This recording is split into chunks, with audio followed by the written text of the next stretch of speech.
We're live, and this is Becky Chernek, and we are on Ev and I on the edge with Patronn tonight. And I'm freaking excited to have Mr. Patronn on with us tonight. And we have a lot to really unfold here and talk about. I mean, as to, what's going on since this, I don't know, since this COVID 19 virus stuff, and how are we getting, through this, and what's happening, and, how do we sell cars, and how are we making profits in F&I, and this whole thing, engaging customers online, and, does it really make sense to do all this? So we have some stuff to talk about.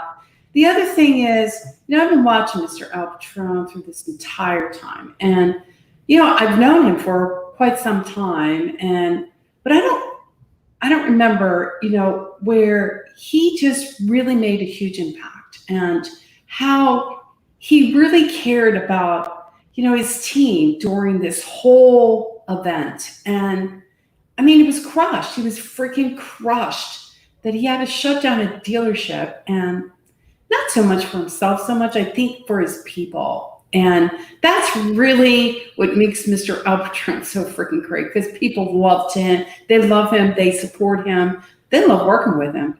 And they learn a lot from Mr. Patronn. So here you are, Mr. Patronn. Thank you so much for being on the F&I on the Edge. And it's a pleasure My to have pleasure. Anytime I want to, anytime I do your show, I get excited because we talk about a lot of different things, and it's just the way that you ask a lot of questions, which I love that. But what a year has been, right? It's amazing how things turn around, right? I mean, here we are in Las Vegas. Next thing you know, oh shit. Yeah, A whole yeah. new world opens up.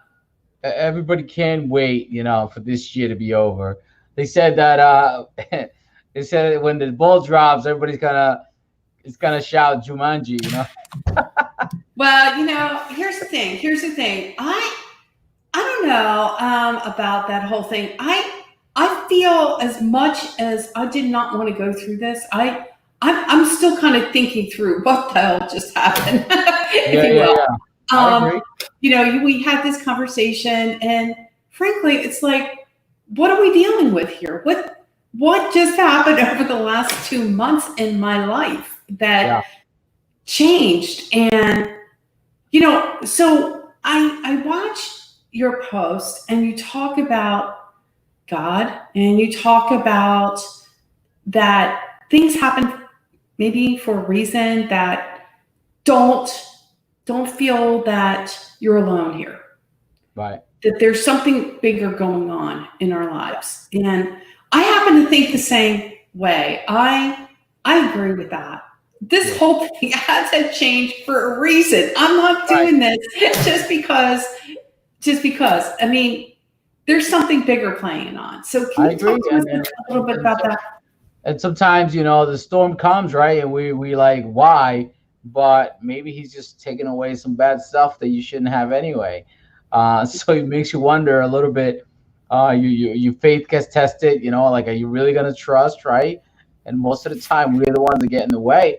So definitely some faith, my faith has been tested for sure, to trust, right? And Yes. it's not just about the spiritual, but also to overcome all the objections that we've been put to this nightmare. Some people call it a nightmare. I look at a challenging time, historic times. Look what we're doing right now with the rioting and stuff like that. And it's like, like what's next? At this point, What we're the there. frick is Yeah, next? What the one thing I got to say about car people is that we're resilient. I mean, yes, we bounce freaking back. I mean, we just do. right, And that's just the heartbeat of who we are, what we're all about. And you 100%. definitely have that one on, Mr. Alpertron. I mean, you got this down. And, we don't just take no for an answer. Growing up in the business, I can tell you how many people told me, no, you can't do this. No, you can't do that. No, no, no. And it's just like, you know what? I hear you, but okay, I'm going to do it anyway. And that's what makes us different. And I don't know about all these protests. I don't want to get myself in trouble, but Yeah, I'm we got to going be to stay careful. the heck out of that one. But so we went down to closing dealerships, Yep. and and you know, and that hurt.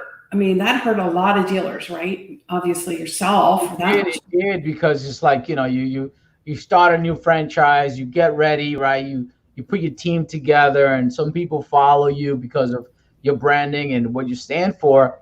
And we already get into to the number that we wanted to, because we'll be working on it for the last 90 days. And then it's like, okay, you guys got to shut down, and they say you got to stay 25%. I'm like, okay. And then I get a call later, oh, they all got to go. I'm like, what? Like, what do you mean? Like, yeah, you got to let them go. Like, furlough everyone. I'm like, oh my God. I'm like, how are we going to do this? Like, what do you mean? Like, you start asking questions. It's like that you never asked before.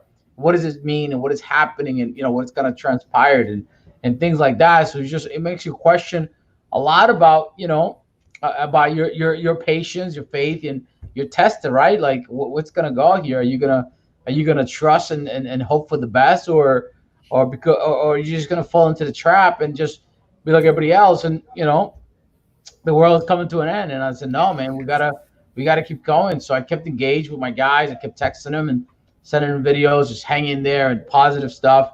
And it was there was time that even got to me. Like, I even was sick for like a week, and I felt all the symptoms. So I never got tested, but I believe I had it, just because I was in the midst of it. And one of my guys was also tested positive for it as well. One of my salesperson as well. So I think that, if you look at it, right, yeah, it can consume you. It can be like, okay, yeah, life is over. But I think that the challenge that we put ahead is basically, what else can we do, right? And you got to stay positive, because listen, you gotta get tested, right? Your faith gonna be tested.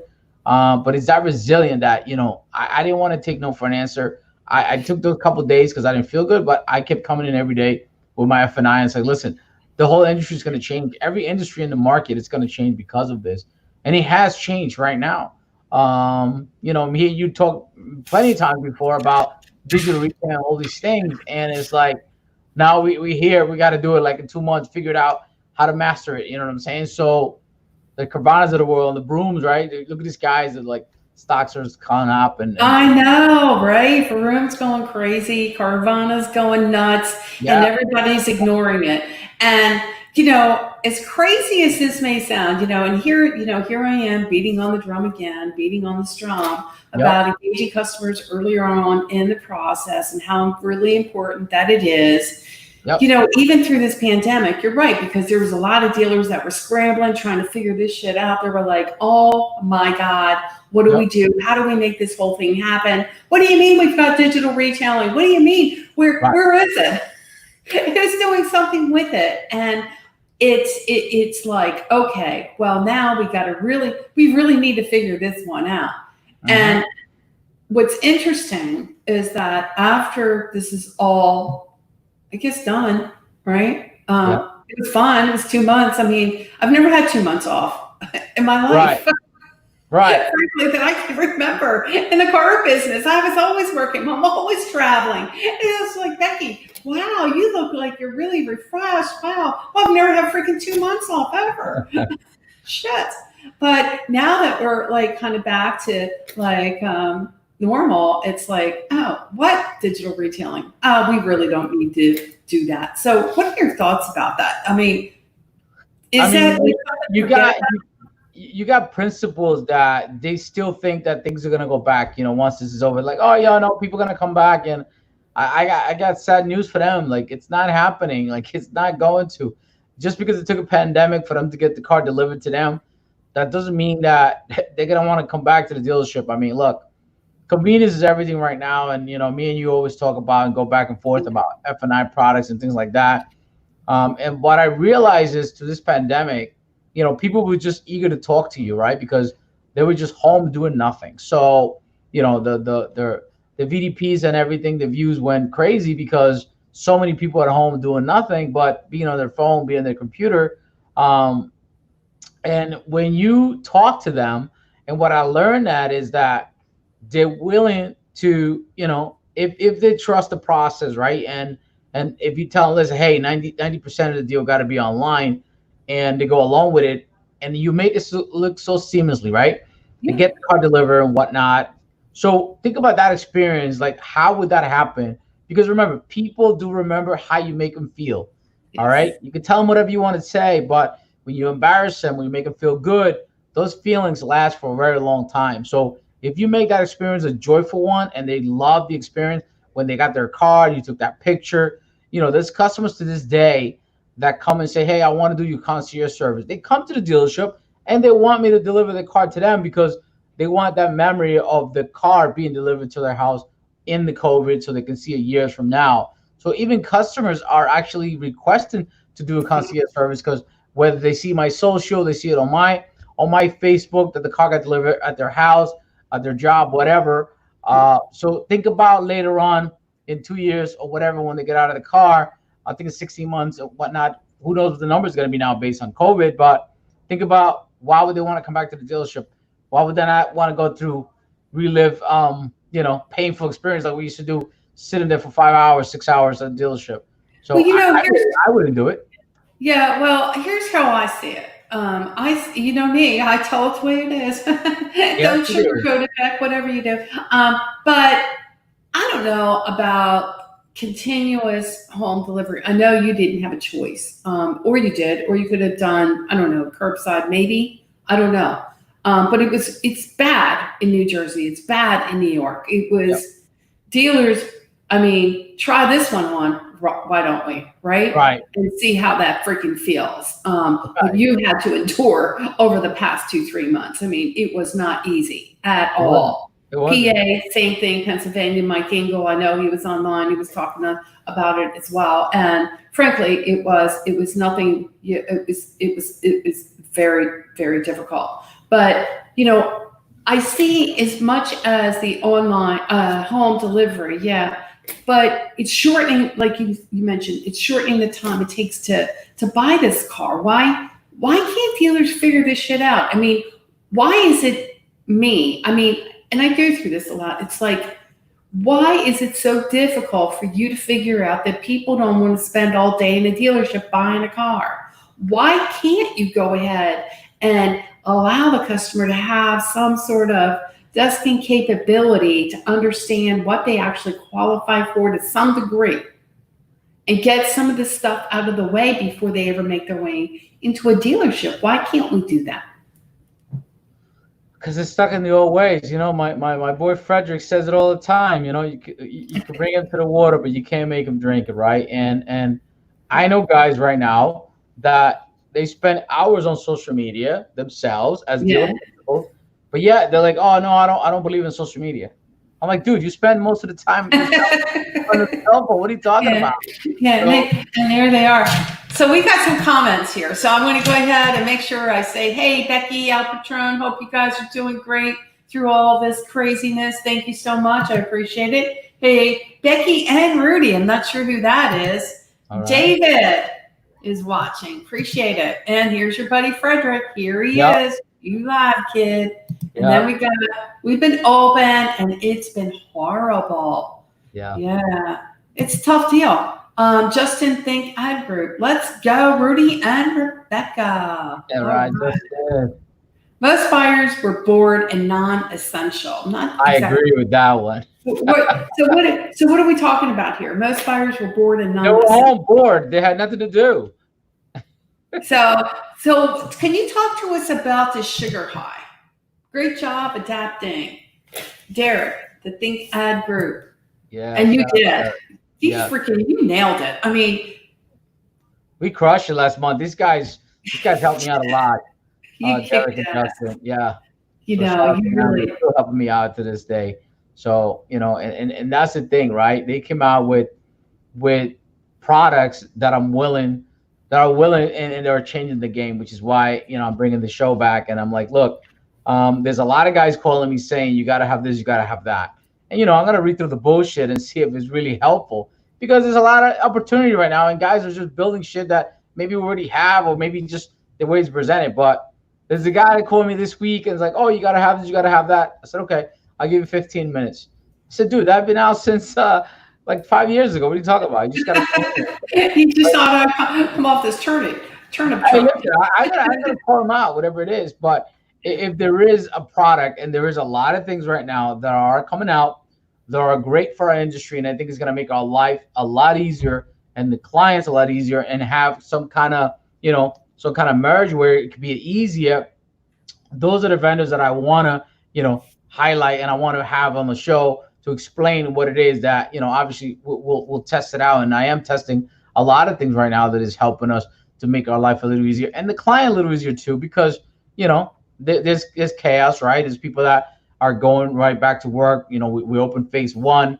So traffic went up, coming here. Phase two is next week over here. So, those are the things that I'm learning, right? How to pivot. And Mhm. yeah, we crushed it last month because we figured out the 2 months before while we're here by ourselves, figuring out which one was the hot button for the customer. You know what I mean? Good for you. Good for you Yeah. that you got, that you kind of figured that one out. Just like, what I'm trying to do, for, our dealers too is, there's a whole lot of technology going on out there. A lot. You know what I mean? It's like, oh, okay. Well, here's this digital retailing platform you've got to have, and then, Yeah.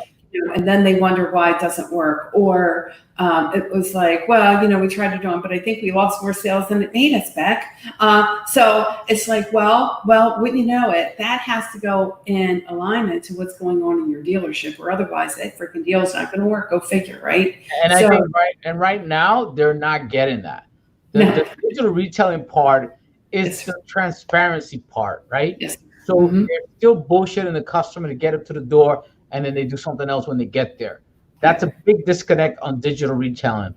What you tell them online has to be when they get there. So that transparency, that transfer of trust has to be there. And I wanted to make sure that whatever I say to you online, that's what's going to be when you get here. My F&I had to kind of reword everything and learn it and say, listen, you don't do it that way right now.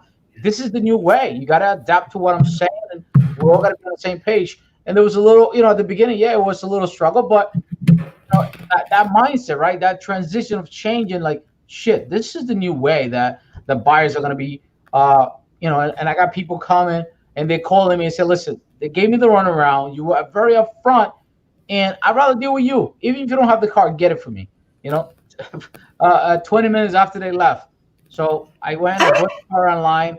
I said, no Uh-huh. problem, we'll deliver the car to you guys. And they're all the way in Jersey. So because of that transparency, so dealerships are still like in that old mentality. Oh, let's just ride out COVID and everything go back to normal. There is no normal. This is like the new normal for us. So everything's different.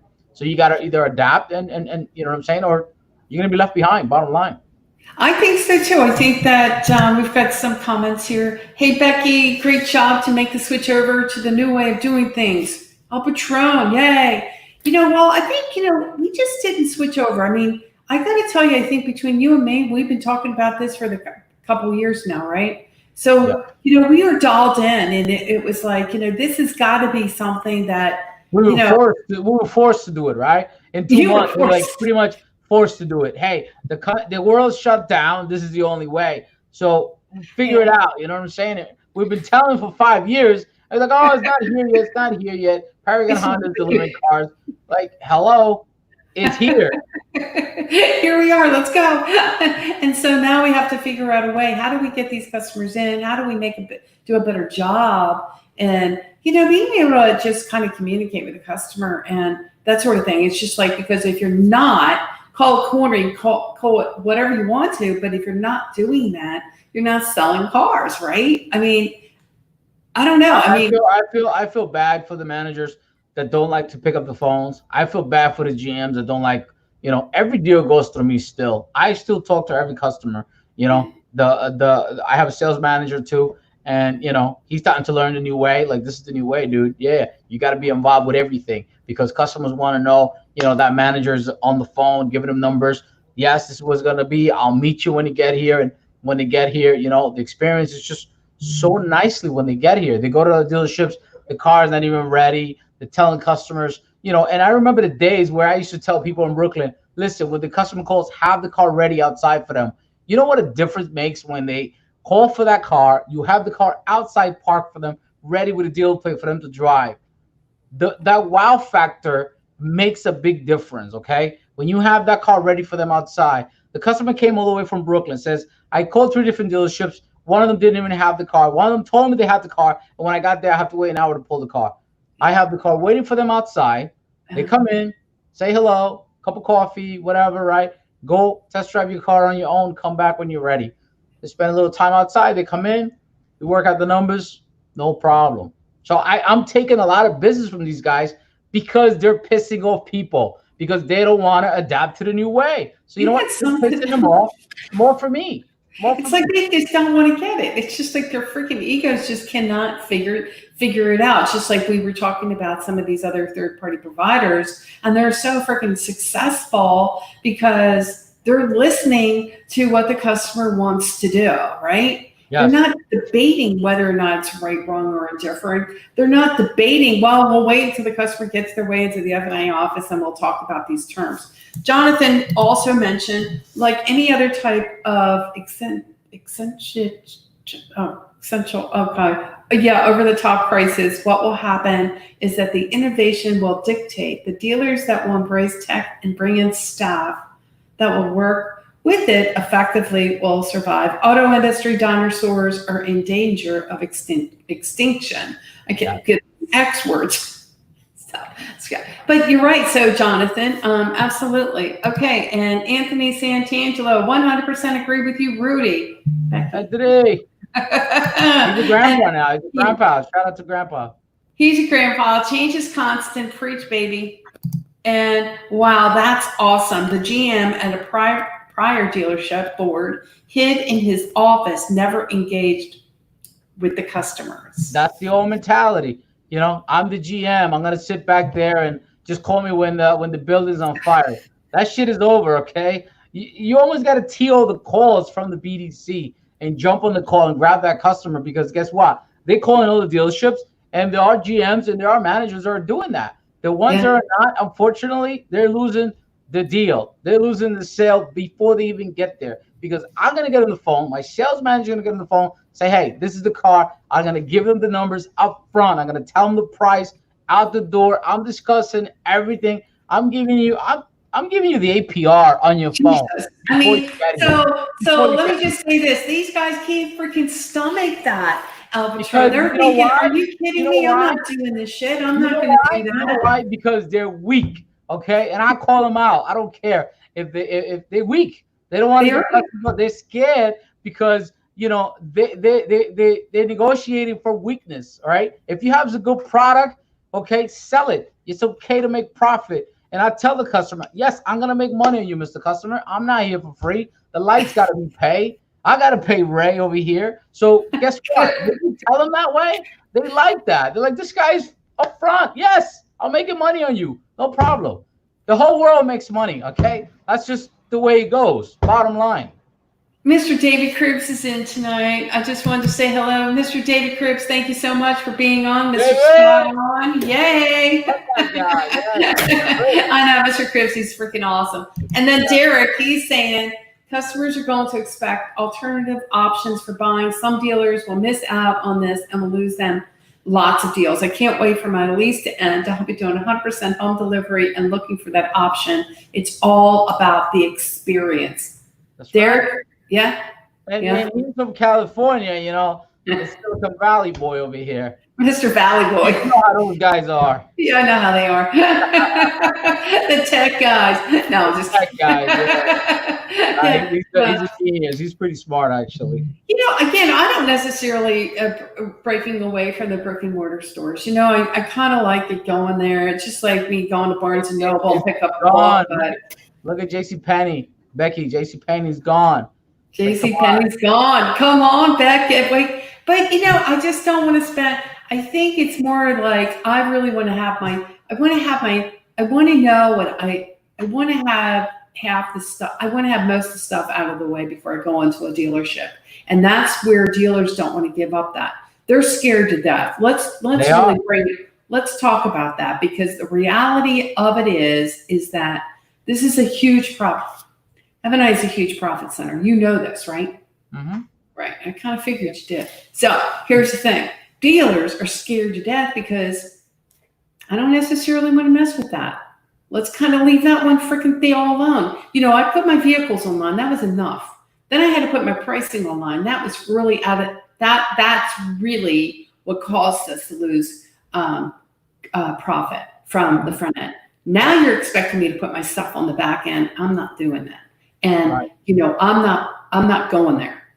So it's all about protecting the golden goose. But you know the difference also, because not only I had a record month, right? And Derek and Justin helped me out to get there. But you see, when you provide a service, right? I had the most profit on my used cars.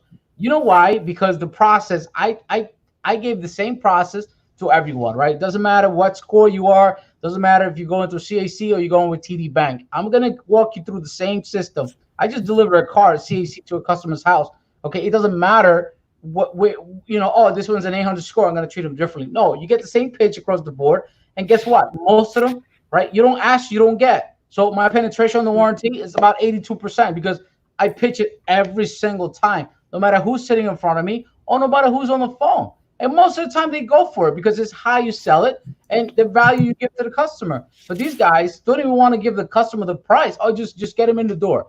No, that customer's not coming to the door unless you give him the price. The guy said to me today, listen, I want the price. I want the out the door number. I said, sir, I will give you everything out the door, including your plates and everything. Text him, call him, everything done. Appointment, okay, for Saturday. They call me waiting for him outside, whether he takes the car or not. But the numbers I discussed, I will honor that deal. Why? Because I do it with everybody. So why not? These guys are not, they want to cherry pick. Oh, this one's a 700 score. Let me treat this one different. This was a 500 score. Does it get me done? No, it doesn't work that way. Mm-hmm. Well, and I think a lot of people have a hard time with that, okay, because of lack of skill set and lack of training going on. I see, like it or not, I see a lot of erosion, am I saying that right? Of training going in dealerships. And it's like, oh, I just want to go ahead and pick up my policy. See you later. And meanwhile, the dealer tells me, well, I don't want your training. I'm like, well, what do you mean? Well, I get my training for free. Well, you get what you pay for, right? You get what you pay for, because this is something that, again, the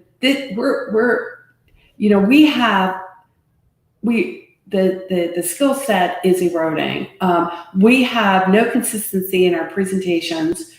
And in fact, we pick and choose who we want to sell what product to at what price. We prejudge. We have a customer at 800. I don't want to really hold that kind of profit on an 800 FICO score, like you said.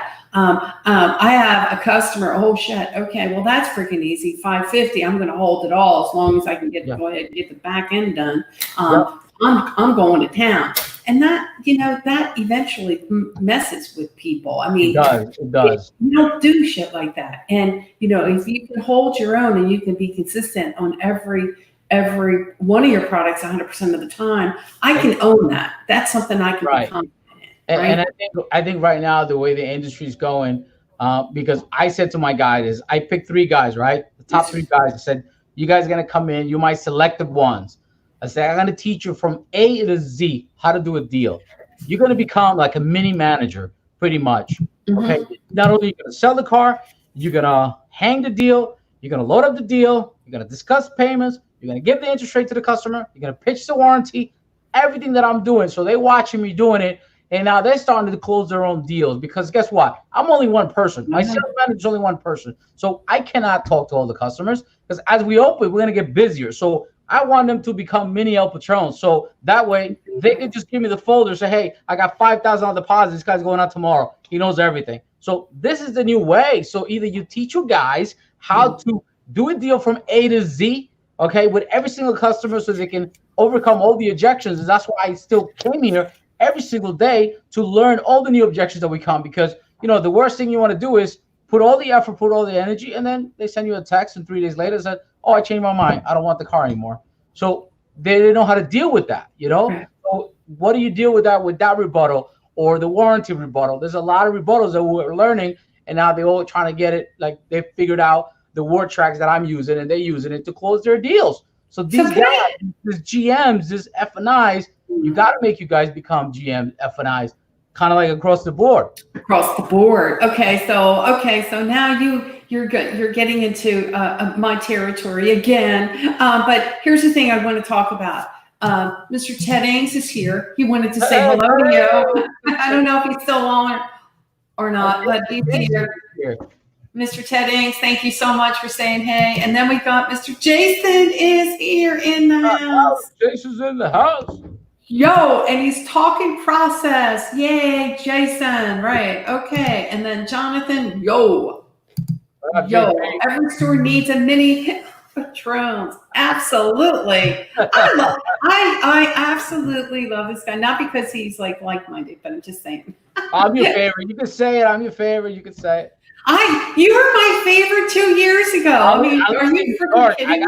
I got to be your favorite in New York, at least. New York, let me tell you. I don't know. I'm still having a hard time even thinking get in New York. So Lou says the need to be versatile with your approach to customers' buying power is a must. The cookie cutter is gone. The mold has been broken, and now connection is a must to make the customer feel secure with going with you, train, coach, and repeat. Yo, I totally agree with that, Lou. Absolutely all day long. So here's the question I have for Mr. Patronn. And so I have this thing about desk managers. Yeah. You know I do. And, wear my helmet for that. But here's the thing. We have desk managers that have never been in F&I, and they are running. They're running they're shotgunning deals to banks, left and right, without thought, without process, without anything. And frankly, that's killing us. That is killing the business, and we're getting more. Condition approvals because of it. I'm getting capped. I'm getting stipped. I'm getting teeth turned downs because of it. And it's starting to come up out from under. Go ahead. You know why? You know why? Sir. Yes, sir. Because they're lazy. Okay. They're lazy sitting on their ass because they're desk managers. They don't know the inventory. They don't know what car they got because they don't walk the lot. They don't know what car books out to put the customer on the right car. They don't know how to qualify the customer. Okay. Yeah, the customer might want the Audi, but in reality, based on the PTI, he can only get a Corolla, right? But you didn't know you had the Corolla came in on trade yesterday because you were off yesterday and you just came back and sit on your ass down instead of walking the lot. The first thing you walk in, which is the first thing that I do, is walk my lot. Even though I'm a nut and I know every single car here, right? But the salesman, I try to tell him, listen, walk the lot every single day. Know what you have. So that way, when that car comes in, when that budget, right, when that customer, you put him on the right car. And I think desk managers are getting lazier and lazier for not doing so because they just so go on the title, oh, I'm a desk guy. No, your job is to maximize profit, put the customer on the right car, right, and get the deal roll. Yeah, so I'm not one to go ahead and, I'm not trying to undermine the desk manager, but it really is, it becomes very frustrating when dealers allow these guys to submit deals, shotgun deals, without getting off their butts to go in, take a TO, find out what the hell's going on with this customer, validate, verify some of this information. And meanwhile, they're not doing it. It's not getting done. And it's like, okay, then we wonder why we get condition approvals, we get the deal, and then they go ahead and, send the deal into the F&I office, and they're like, okay, have at it. I've done my deal. And I'm like, what are you doing? What are you talking about?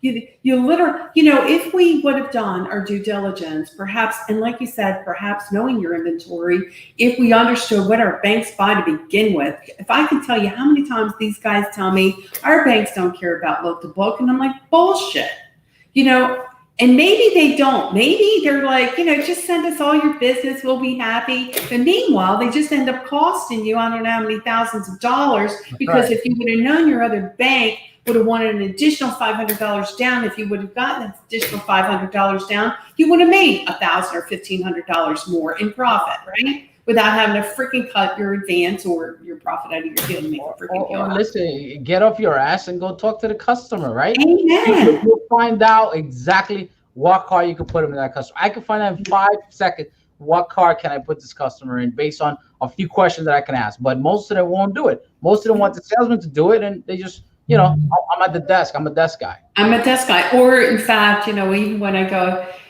this is why I've said many times, let's get F&I on the desk. And then it's just like, what do we need F&I on the desk for? Well, because somebody's better than nothing. So I can tell you how many times I've looked at a deal and I'm like, we're on the wrong car. Let's get this guy off this car, gal off this car. Let's go ahead. Let me take a TO. Let me figure this stuff out, because you know what? By the end of the day, I used to call these deals Gil Nickerson deals. Now, do you know I've been around a little bit, right? No. A little bit. And so I used to get this deal called, I called it after a while, the Gil Nickerson deal. And I'm like, Gil, what the fuck are you doing? Excuse my French. So what are you doing? And like, what are you doing? Like, this customer doesn't belong on this car. I'm not doing this deal. If I'm not making money, I'm not doing this deal. So we went ahead and talked to the customer, and I'm like, exactly, let's take a look at, what you're interested in. But as a finance person, believe it or not, I knew the inventory. I knew the inventory because it came from the floor as a salesperson. And I had to know the inventory because I was female, right? And I was the only female on the floor.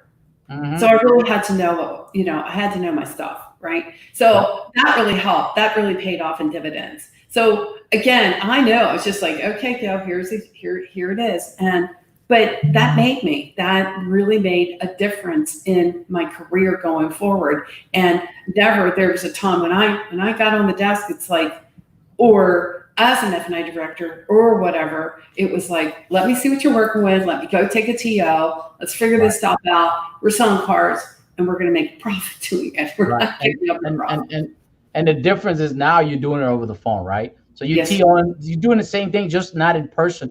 Sometimes I do it on a FaceTime or I do it on a Zoom call. And the same thing, do you need that car? Is it style, price? More than likely, right now, everybody's on a freaking budget. Because you know what? They don't know when the next paycheck is going to come. Some people has not gone back to work, right? But they need a car. So in reality, they just want the lower payment possible. So the salesman's going to want to give them the sunroof and the leather, this and that. But at the end of the day, we both know they can't afford that car as much as they want, because they come here and they're buying with their eyes, right? They see pretty leather and sunroof and this and that, but they can't afford that car. So my job is to put them in the car that they can afford realistically. And it comes down to the budget. So when you put the customers on the wrong car, that's what happens. You lose profit. I had all base cars. Every customer that I came here drove a base vehicle, and they always ask me, why are only the base cars for test drives? I said, you can always upsell, but if you have a $50,000 freaking truck out there, good luck getting them off that truck once they drove. Exactly. Right. So a lot of dealers so we have to make, I got to make this point before I forget. By the way, guys, if you guys think that somebody should hear this, so please share the show with Rebecca. All right, so make sure you share it so somebody can hear this. So let me go ahead, share. Oh, share. Oh, shit. It's not going in. Okay. Oh, I see the shares. Thank you. And there we go. Share. Okay. So let me just go ahead, comments here. And got Peter Marshall, completely love the transparency you preach and display all day, every day. You do. You absolutely do, Mr. Patronn. Oh, my God. My desk. I hate that crap. It's so freaking true, though. Shotgun is definitely killing the business and loses customers from ever coming back. Well, it's that. I mean, some of these guys don't realize you do about 10 or 15 deals, Shotgun here and this and that and the other, and they decline. How many letters do you think this customer gets in the mailbox, right? When it's all said and done. You think they really like you then? And preach it. Yep. Okay. Walk the lot 100%, Peter. 100% every single day. I love it. And then we got so frustrating, Angela. She can't get a TO. I mean, me and Ray was a TO for an outside finance deal. Oh my God. It's like training up. It's like, what the hell? I mean, what the heck is up with that? Leave the dealership. Leave that dealership, Angela. So here's the thing. Here's what I do. Now think about this. What do you think about this? I've always said that, you know what? Why not? Let's write down the deals that we have, the deals that we make profit off of, and the deals that were not TO'd. And we say to the GM and dealer, we say, I don't know, but I think you might want to know about this. And I'm thinking that all the deals that I've touched, this is what I made. All the deals that were TO'd, this is how much it's costing you. Yeah. Is it worth not me talking to your customers? What are we doing here? Right. Sometimes I think it's important to put numbers black and white in front of the dealer and GM to get a reaction. Sometimes you just got to do it, right? Yes. Okay. This is one of the best topics that needs to be talked about more. Desking. See, I told you it does. I mean, it drives me freaking nuts. Bon Barnett, great conversation. What is that? Who is that? Do you know who that is? Tagging someone. He's tagging someone. Oh, he's tagging. Okay, that's right. Very well said. Gotcha. See, you know this more than I do. I'm sharing. He's saying. Thank you, Luke. Not sure why my name isn't showing up. It's Angela. It's showing up now. I'm sorry.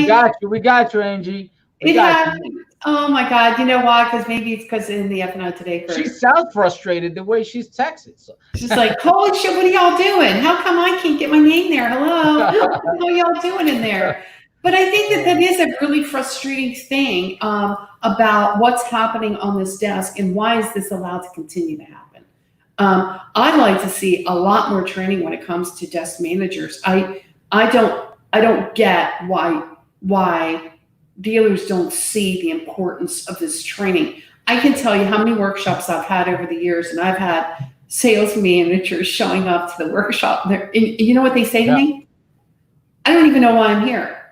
I'm like, oh, really? So let's talk about this. And I'm like, well, have you ever been in F&I? No, not really. Oh, okay. Do you talk payments on the desk? Well, of course I do. Do you submit credit? Of course I do. All right, that's why you're here. Right. Yeah. So now more than ever, right? I'm wearing more hats than ever, and sales managers gonna become F&Is. F&Is becoming vice versa desk managers. So now it's more important for you to know every single program that's out there with banks, either subprime, prime, what bank is gonna buy instead of shotgun deals, because you got the customer in either on the phone, right, or in front of you. So you gotta be an F&I. I have one F&I, right? And while he's boxing the customer, let's say closing the deal, I have to be able to submit 2-3 deals before him in order for us to do the numbers we do. My sales manager is starting to submit deals now. We even getting all the steps up front, right? Good. Getting pre-approvals before the deal goes out because we don't have time to catch up. So he's playing F&I. I'm playing F&I. The salesperson are playing sales manager. So we all got to wear different hats, especially now when you get that call, when you get that customer. Remember, you're not the only freaking dealership in town, man. There's other people that have the same cars. You treat them the wrong way on the phone, they go into the next dealership. They are calling more deals than ever. So if you're not going to answer the right way, if you're going to have the right opportunity in front of them, you're not going to see that customer. And especially if you just say, just come in, good luck with that. That customer is not going to show up. Especially out here in New York, if I don't give them the numbers, they call in the next dealer that's going to give them the numbers. So I know I'm not the only Chevy in town. There's 5 guys around me within like 5 to 7 miles. So I got to be very aggressive, and I am aggressive, but most of the time, my expertise and kind of like my experience that I give them on the phone, it kind of flows, and they like that, they like that a lot. And my social presence obviously is very big, and they know who I am because they see all my stuff, my billboards and things like that. So they're like, oh yeah, I seen you here, or I see you the guy everywhere on social. So because I never stopped my social media, so my campaign's been running since day one. That's one thing I did not touch. Everything went crazy on social. And now I'm reaping the reward.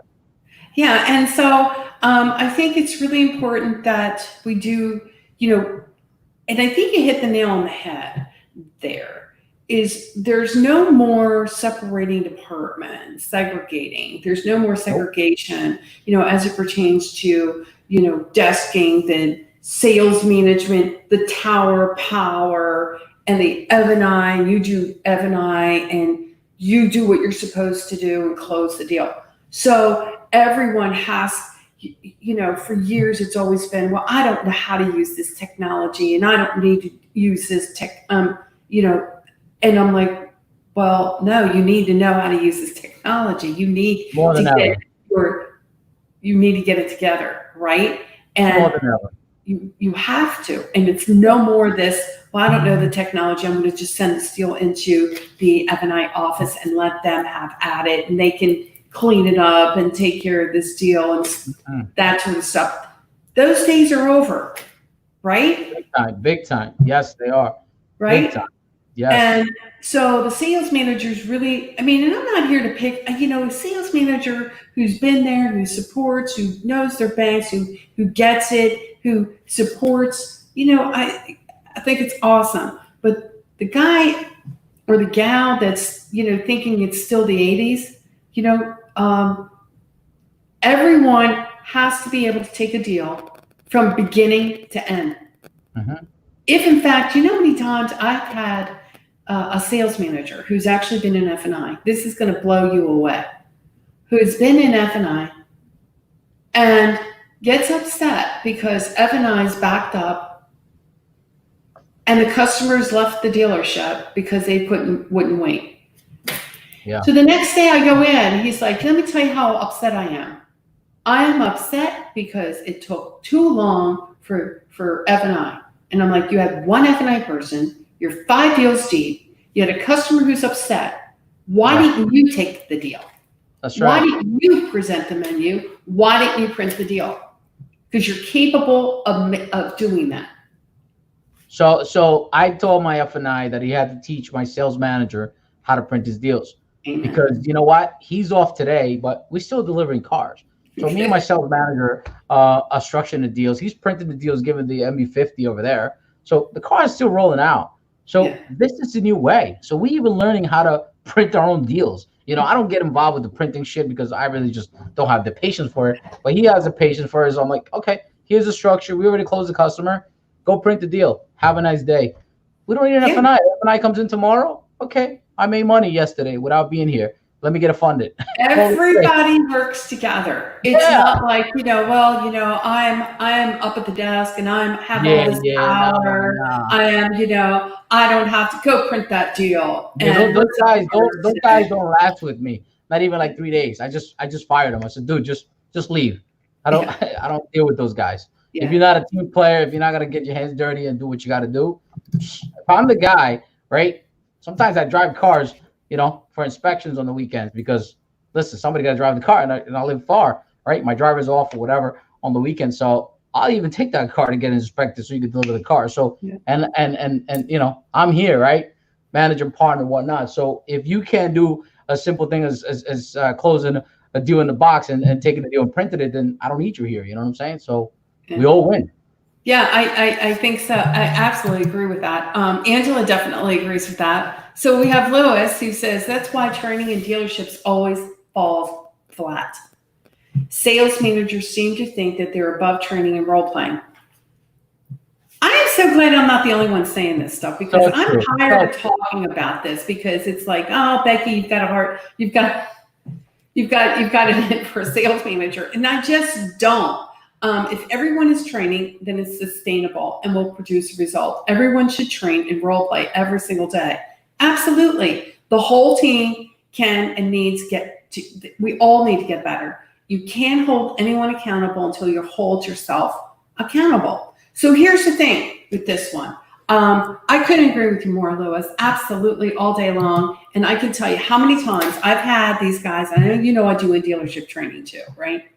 So I go in and I do these in dealership trainings and I'm like, okay, guys, while you're saying this is all you got this worksheet, this is how you do it. I want to see a salesperson present this worksheet.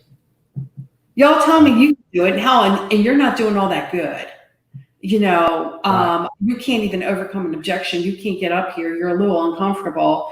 And that tells me something, right? So let's pull like 5 salespeople up here and see how well they do in their presentations. How well will they do? You know what's going to happen what's going to happen to those sales managers?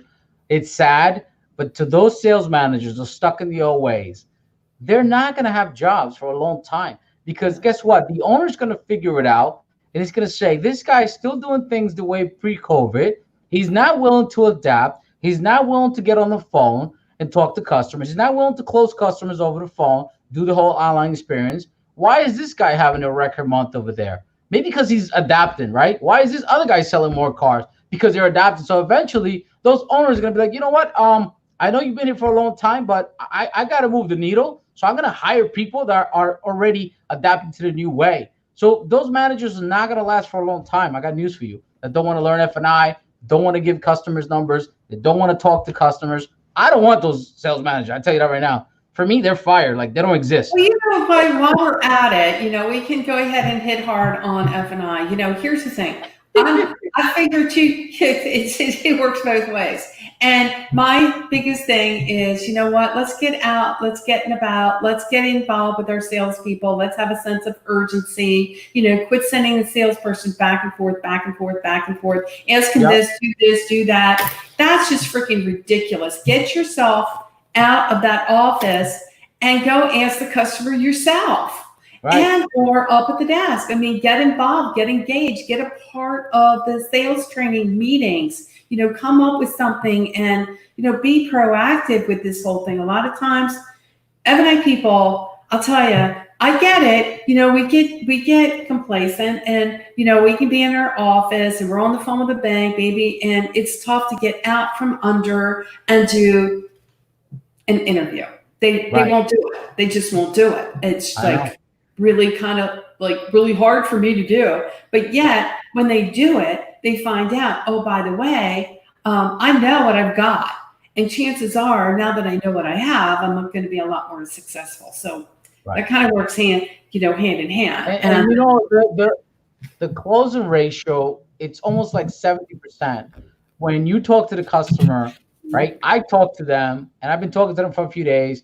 They already have my cell phone number. I already sent them a video. They have a selfie of me, my business card, my cell phone number, everything. They come in here. Oh yeah, Patronn, whatever. They know me by Rudy or Patronn. The transparency's there, the connection is there. The deal's more easy to go, and they just that trust factor. That transfer of trust goes to the F&I or whoever's going to sign them out, and that's how profit is going higher and higher because we're getting. We got a good rhythm now. So I'm on my way to having a record month again.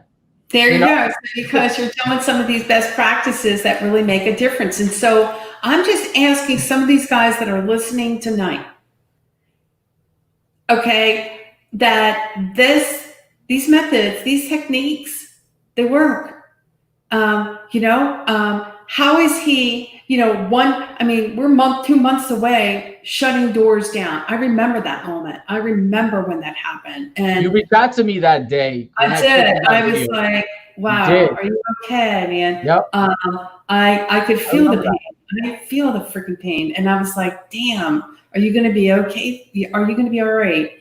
And, and it's like, you're like, no, I'm making this freaking deal happen. Come heck or high water, Becky. I am not stopping. It is not going to stop.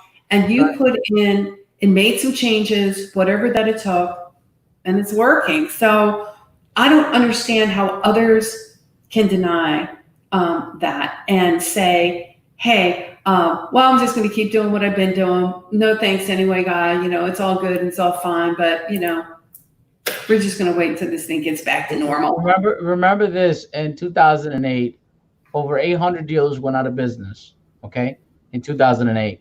Yeah. They expect the numbers to be a lot more this time. Dealers are not even going to be in business, Becky, okay? So you do the math. So if you want to be part of those numbers, I'm not, because I love this business, that, and I'm passionate about it, and I continue to go for it because I have bigger dreams, and, the best is still yet to come, right? And my boy JP, he's in there. I know, we waited for him to come back to take this thing to another level. And I know it's just different levels coming up. So it's all a matter of, are you going to be the guy that's going to just fall back? And no, I'm going to keep going. Like there's so much opportunities. Right now is the best time to actually, what don't makes you stronger, right? What doesn't kill you makes you stronger. So, and I think we're going to come back stronger than ever. Not only in the business, I believe that I'm going to run out of cars by the end of the summer. And I'll be posting that. I'm telling you right now. I see it, man. I just see it. Well, I spoke to another GM. He was very proactive as well, and he's like, the dealer was actually freaking out, and he had another store, and I'm not going to talk to where, but so he's like, I'm not going to freak out. I'm going with this whole deal, and we're gonna sell cars, and you know what? He's sitting pretty well right now, and he was. I don't know. I mean, it was a tough deal. I mean, who in the freak knew about this freaking pandemic? Out of this, you can't make this stuff. You really can't. You really can't. It has made the customer more educated.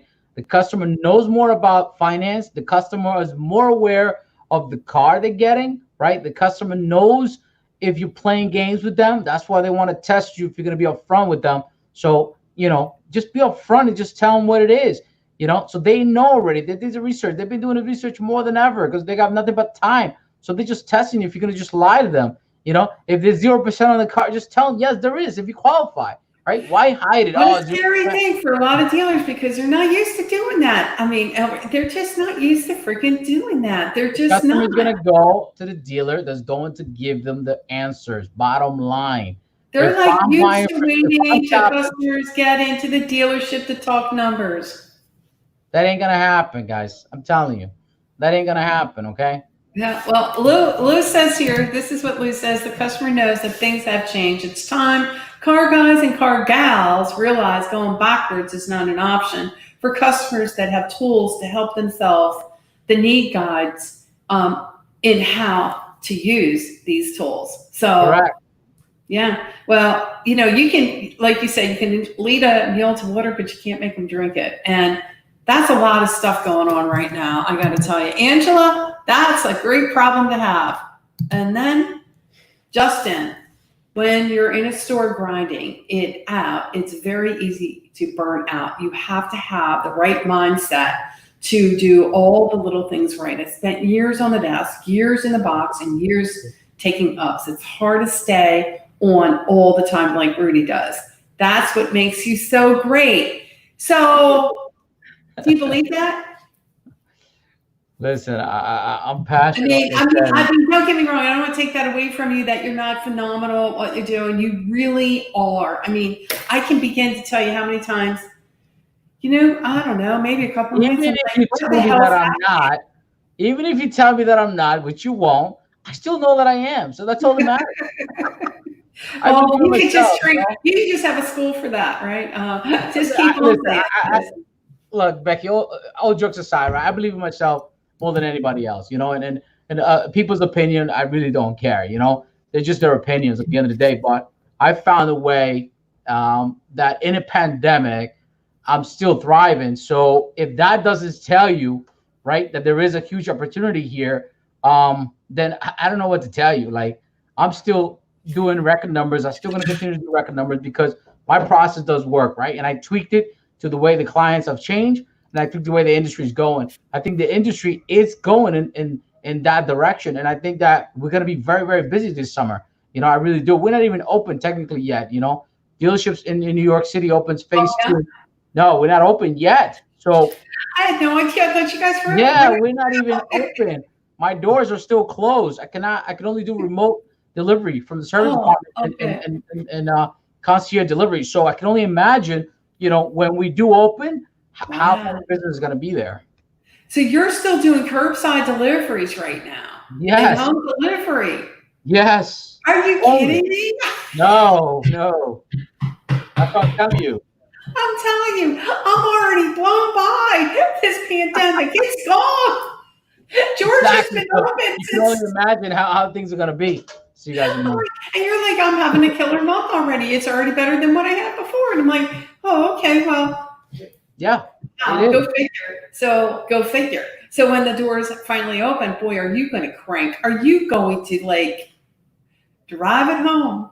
I'm buying about 18 cars right now a week, 20 cars a week. Every night I go and I buy cars because I know it's coming. So I'm excited. All those people that push their payments 2-3 months for the lease buyouts, they're just going to come in here and they're just going to get a car, So it's how you treat them. The guys like Derek and Justin, they allow me to stay in touch with my clients.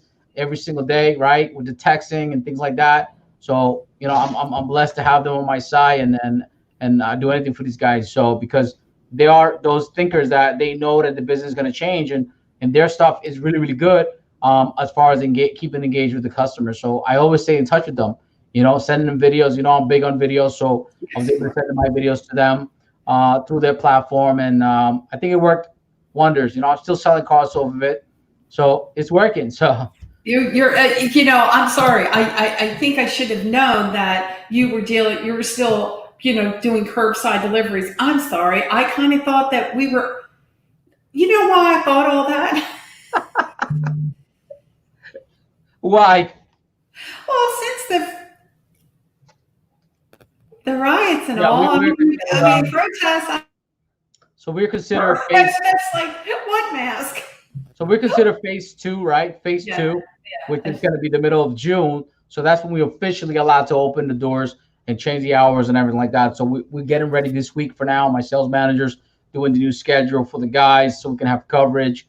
And we're excited. We're ready because we already put in the last 3 months. This was like just getting ready, It's just like prime me. Patronn, where is your mind on the inventory issue? How are you preparing? That's the number one objection we are getting from dealers right now when selling mail or Facebook.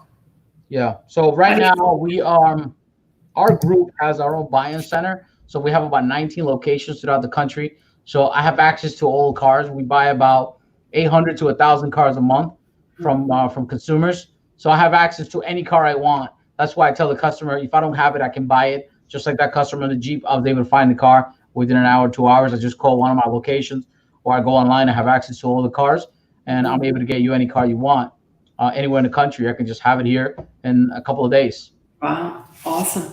Okay. Yeah. And then Lou's like he's drinking car guy coffee. Yes, I am. Brewing Solutions, Lou. Okay, what's up? How many? Do you know him? What's up? Ali. Ali. Yeah, Ali. Yeah, I know Ali. Ali. Okay. And then we got Jonathan. We are taking this to the next level. JP. Get it, kid. That's right. And then we have it. She didn't leave. She's awesome. Angela.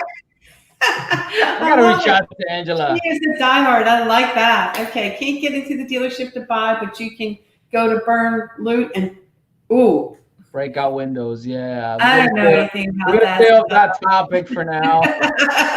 We're just gonna leave that one alone.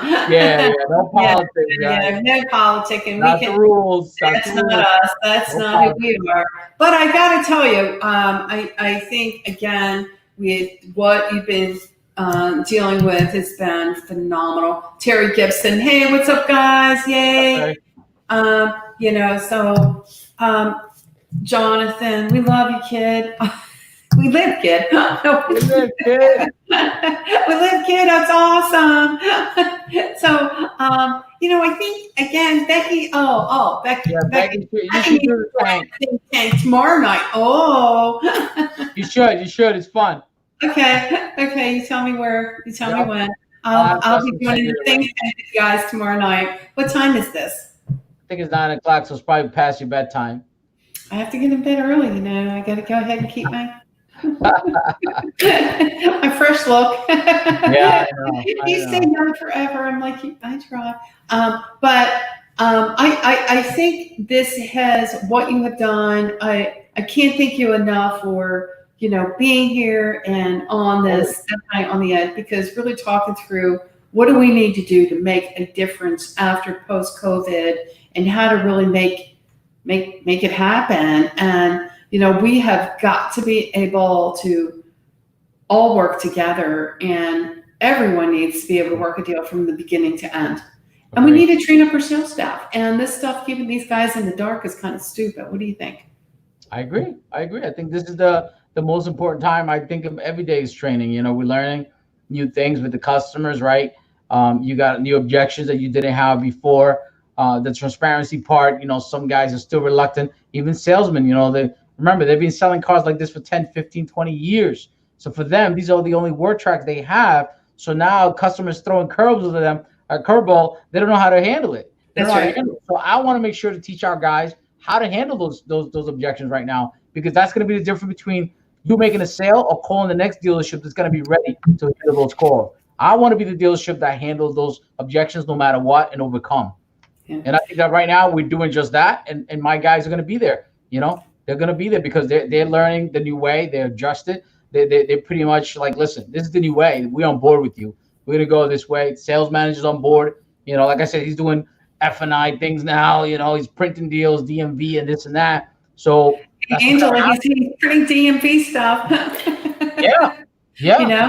And so I think that just is the right thing. So when this guy said to me, he says, "Oh, well, I'm upset." I'm like, let me see if I get this right. You just came out of F&I 6 months ago. You can write up a deal. You can type up a deal. You let your own customer leave because we were 5 deals deep, and you're upset. What's wrong with you? It's a shame. That is a head game. That is a head. I mean, right? I'm like, What is wrong with you? That should never, ever be allowed. That is just absolutely crazy. And it was like, oh, dude, oh my gosh.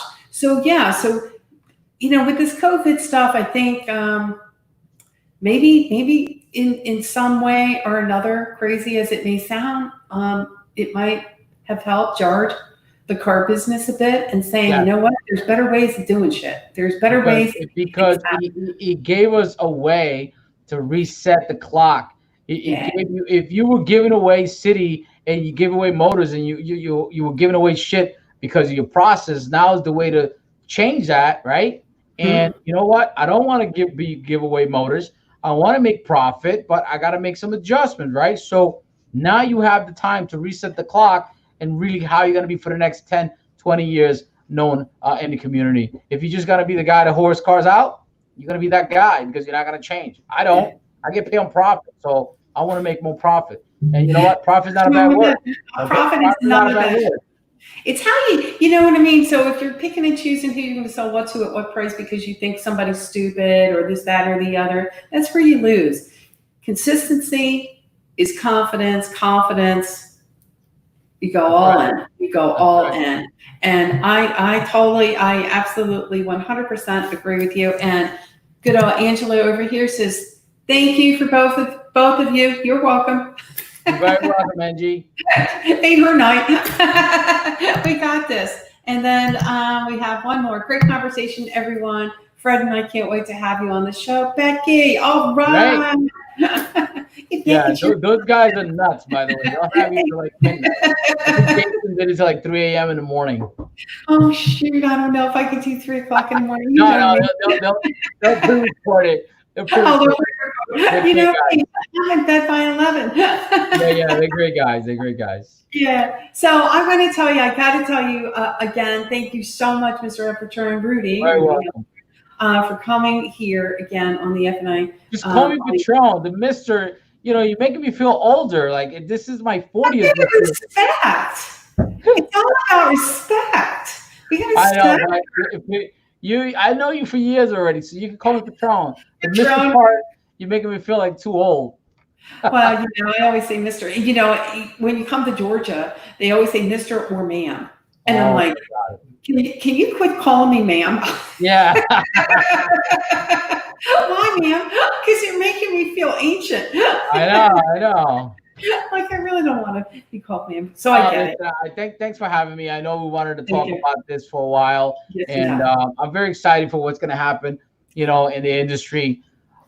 I'm very excited for all the things, the opportunities that have come to me. And, I'm blessed to have people that are helping me through this process. And if I can help them and share what I'm doing, and it can help them change a little bit their mentality, I think it's going to be good, And I don't give into negativity. I'm very positive, right? And optimistic. There's a lot of shit going on in the world, but you know what? In my world, I'm going forward. This is what it is. So I'm still going to have the best year in 2020, regardless of pandemic or not. Right? That's right. That's the attitude I'm going with, and the best is yet to come. That's it. The best is yet to come. Let's learn from, hopefully we do over the past 2-3 months. Hopefully that made an impact in our lives in some which way or another, and we can get benefit from that. And I know that you have. And again, thank you so much. You're welcome. You're very welcome. Y'all have a really good night, and Yes. talk to y'all later. Thank you again. Thank you guys for sharing. Thank you guys for sharing and coming in. I appreciate it. Love you guys. Peace. Hey.